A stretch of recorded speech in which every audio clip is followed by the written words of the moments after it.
I'm stopping all medical treatments. Now, this may be kind of surprising given my past track record. However, I've always been a very logical person, and it has just gotten to the point where logically it does not make sense for me to remain here and keep getting treatments. And the reason for that is, well, I'm going to get into that in a couple of minutes. Let me just first kind of explain a little of the backstory that led to this. So I had my last appointment with my oncologist on Monday. I'm currently recording this on Thursday. So, it's kind of old news, but in a way it's like I had to wait that long, first of all, because of all the side effects I was experiencing, like, the dry nose, which, became like worse and worse.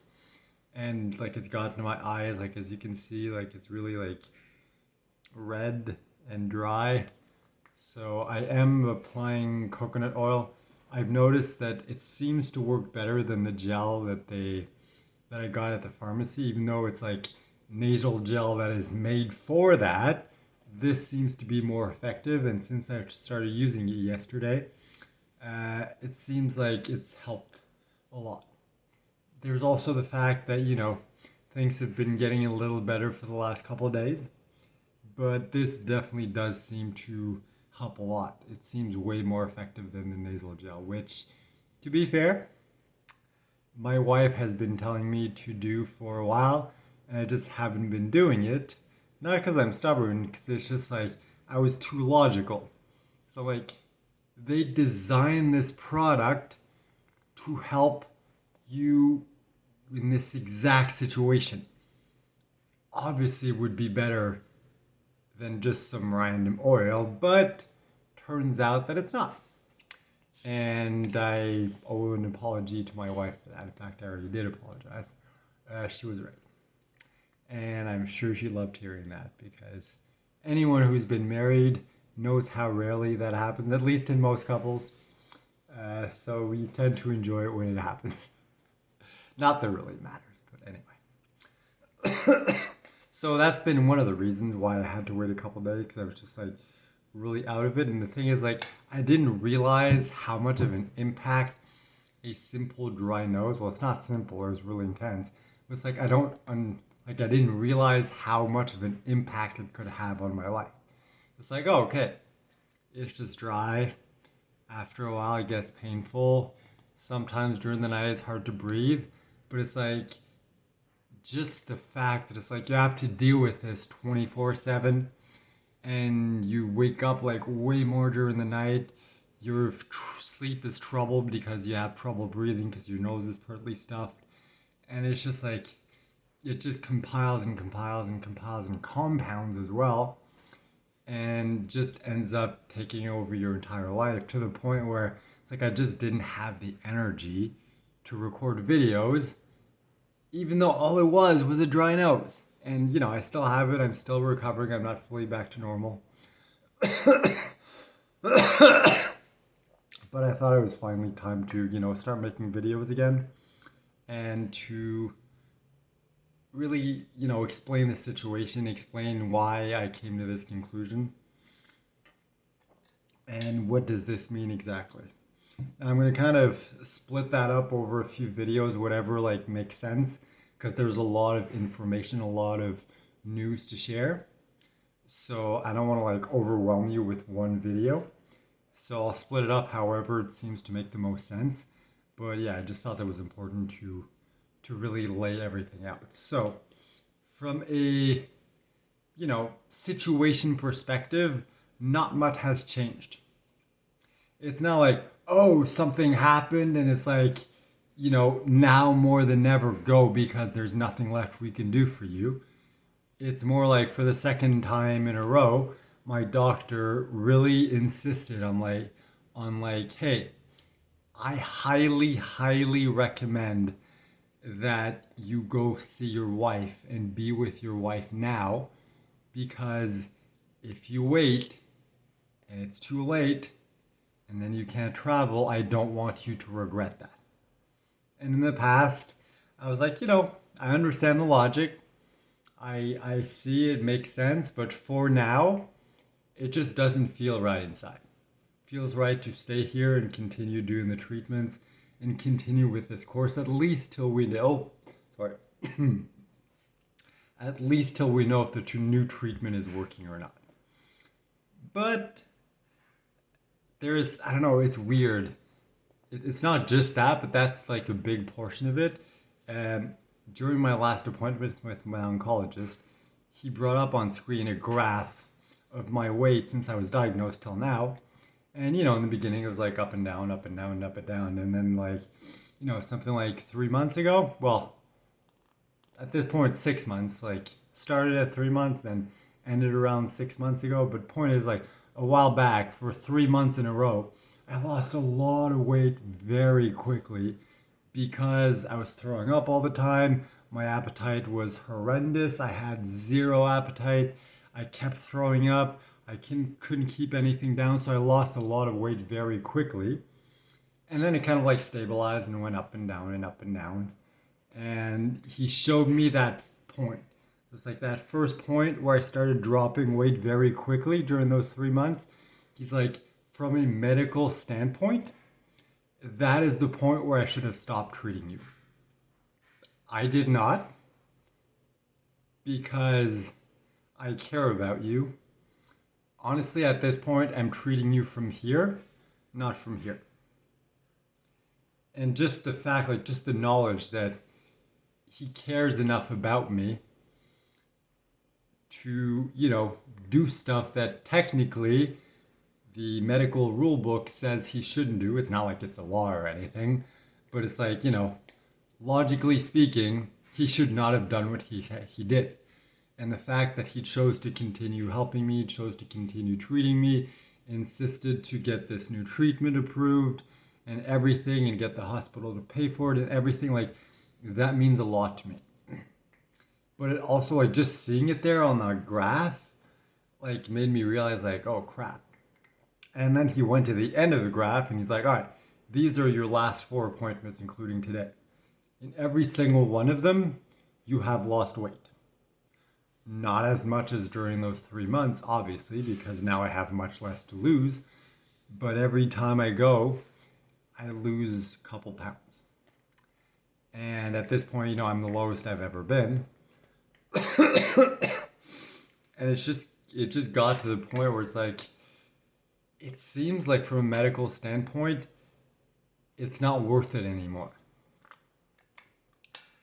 Plus, also, the day before I had my appointment with my oncologist, I started noticing I was developing a rash. And I'm like, okay, that's weird. I don't wonder what caused it. But I knew I was meeting him the next day, so I'm like, let me just wait.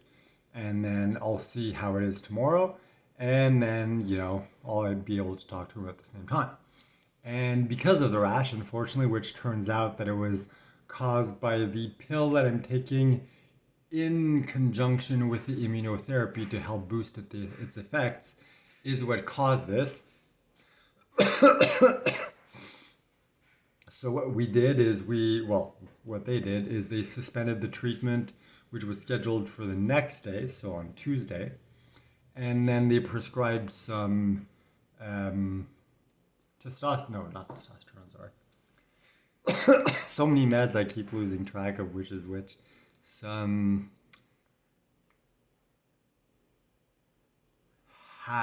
drawing a complete blank. Anyway, something to get rid of the rash.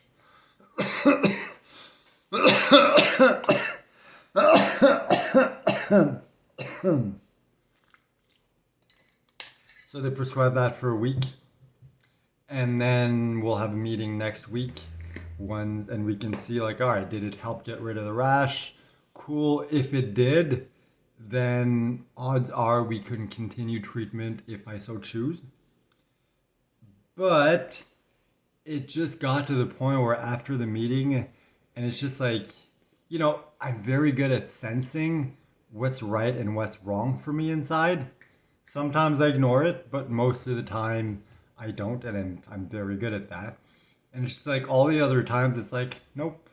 I understand why he's saying for me to go visit my wife, to be with her while I still can. just doesn't feel right. But this time it was different. This time it felt right.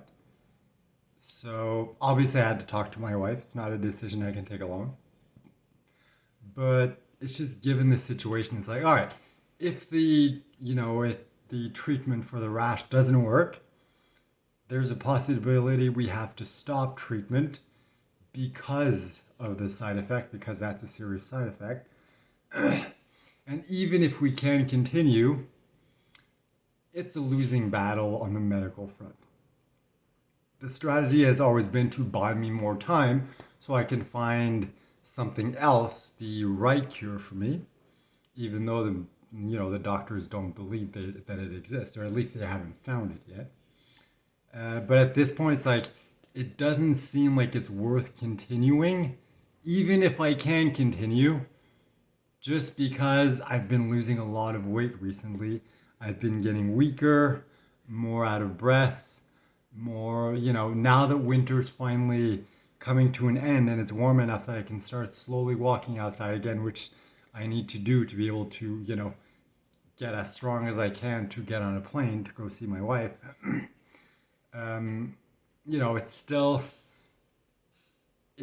a very limited time frame during which I will be capable and the airlines will let me board a plane in order to go visit her. So it's like, I can't afford to put that off anymore.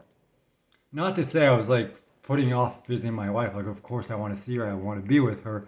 It's just, it always seemed more logical to be like, well, let's hold off a bit. Let's see if the new immunotherapy is working, how effective it is, and everything. And at this point, it's like, even though we haven't done any scans or gotten any official reports on that, it's just like the fact that I keep losing weight, the fact that I'm still, throwing up relatively regularly, the fact that I'm getting weaker and weaker, and the fact that it's like,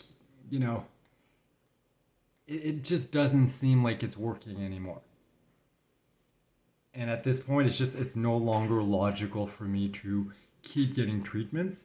It makes more sense for me to stop everything on that front, get my affairs in order here, the last few things I need to deal with, like talking to my landlord, like, hey, can we break the lease? What's the arrangement we can make on that front? My furniture, do I try to sell it? Do I put it in storage? I don't know, because I am very realistic, optimistic also, yes, but also very realistic, and I'm very aware this could be the final trip. This could be a one-way trip from which I would never return.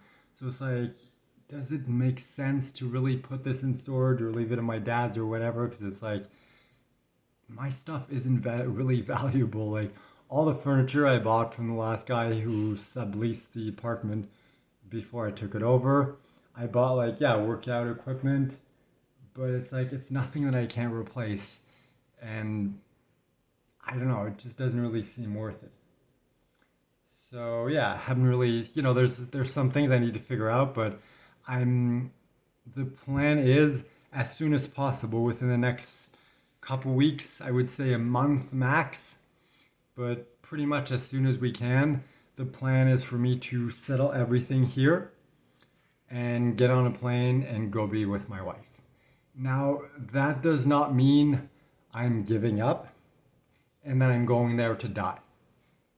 It simply means that at this point, I believe, and my wife agrees with me, that what's going to help me more than staying here and getting the treatments is for me to stop all the treatments, go be with my wife, because one, her presence is going to be such a huge game changer for me.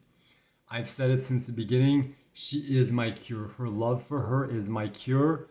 Being far away from her, it's just not working. I need to be with her. Second thing is, I've always loved nature. I've always loved the ocean, well, any type of body of water. I've always loved the beach. Always found it very calming.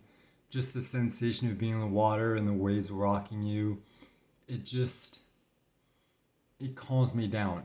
And that's really my intention with this trip. Aside from being with my wife, it's to be able to just be in nature, to be relaxed, to be connected with, the universe. And I do mean the universe in this case, like, the earth, the ocean, the sand, the nature, everything, and being able to eat like fresh fruit.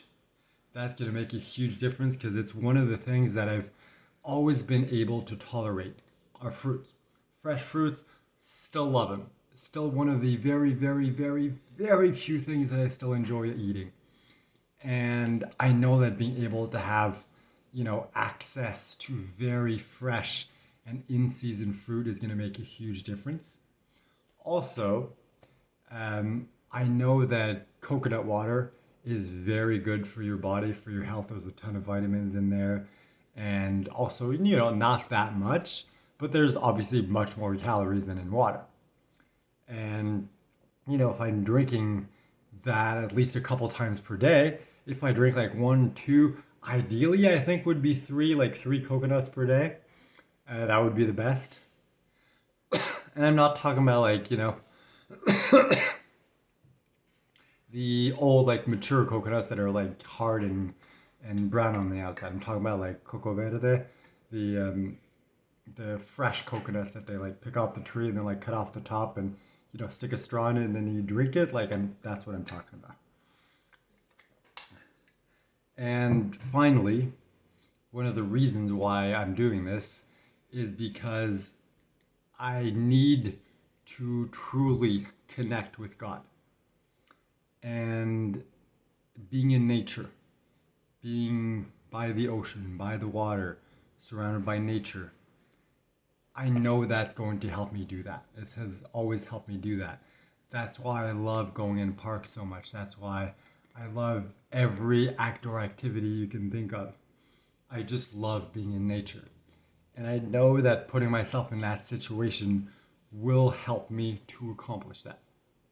So those are really the goals: to be with my wife, to be able to connect with God, and to be able to be surrounded by nature, and to have access to fresh fruits and vegetables. Plus, even though I know I'm probably not going to enjoy it, having my wife there to be able to cook and force me to eat, even though I'm not hungry, even though I don't want to, will definitely be beneficial for me.